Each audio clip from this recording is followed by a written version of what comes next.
Thank you, Heather. As Heather stated, there are many conflicts that can take place in the workplace, and for many different reasons. I'm going to go over with you some solutions to these conflicts, and then Megan is going to talk to you about ways to make sure that these conflicts stay corrected. Who here has ever been in a workplace conflict? I think we all have, and I think we all think that we have the best answer on how to fix it. Conflicts in the workplace are going to happen, and while it isn't always a bad thing, they cannot be ignored. Ignoring these conflicts can be costly. Every unaddressed conflict wastes company time in gossip and other unproductive activities. In most situations, it is human nature to just want to avoid these uncomfortable conflicts with others, but the tactic isn't going to work in the long term.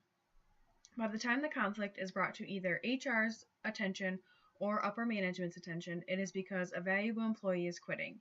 Even what may seem to be a smaller conflict can be important because they generally lead to a larger issue or because of a larger issue. A good place to start is by realizing that even though many people shy away from conflict, it is actually normal and healthy.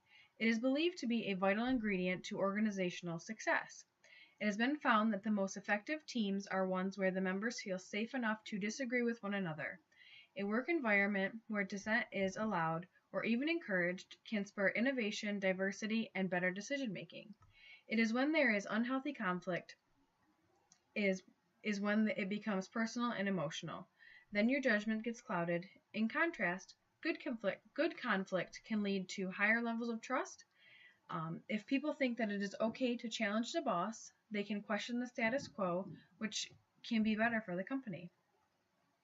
When should either an HR or a management step into a conflict? As I mentioned before, someone should step in when an employee is threatening to quit over the problem. I have been in this situation before where the problem just got so out of hand and I ended up quitting my job. And many other people also left the company. I did meet with the human resource department and she told me to be patient with the situation, but after another year of nothing changing and going back and forth with them, I eventually had to leave the unhealthy environment. I stayed in contact with a few people from the office and it sounded like things got a lot more toxic before they even got a little bit better. These sorts of situations shouldn't even be happening. Disagreements between employees can get personal, and the respect between employees can be lost.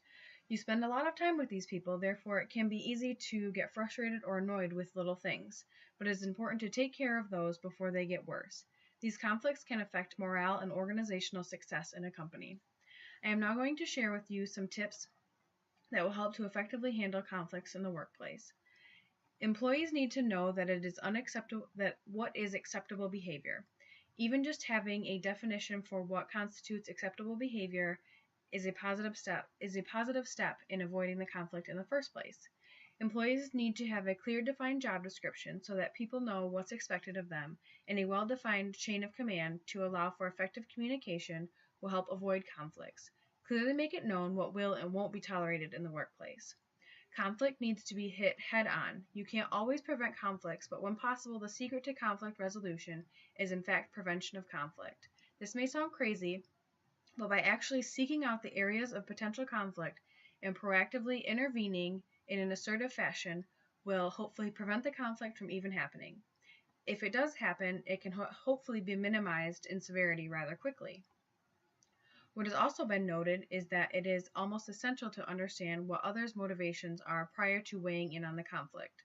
The way to avoid conflict is to help others achieve their objectives.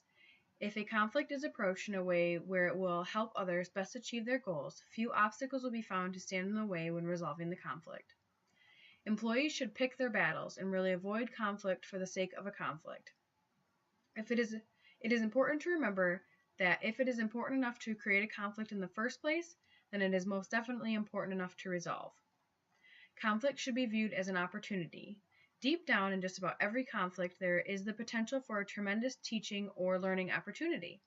When there is a disagreement or learning opportunity, there's going to be the potential for some sort of growth and development. Next, I'm going to go over some steps to resolving the different types of conflicts that Heather went over with you.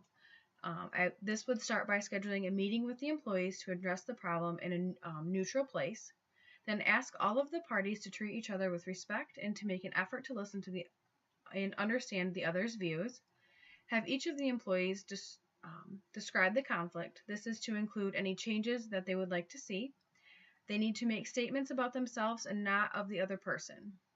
They should also focus their attention on specific behaviors and problems rather than people. Also have them restate what other employees have said. As the mediator, which can either be the human resource person or a manager, whoever's holding the meeting, have them summarize all possible options for a solution to the conflict. Then brainstorm the solutions and discuss all of the options in a positive manner. Then rule out any options that participants agree that are not going to work out. Then summarize all possible options for the solution.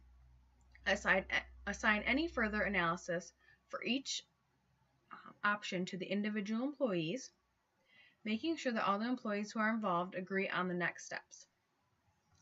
Then, with closing the meeting, make sure the employees shake hands, apologize, and thank each other for working to resolve the conflict.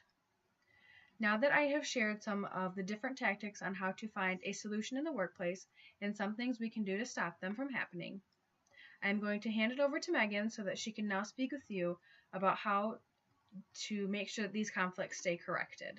Thank you.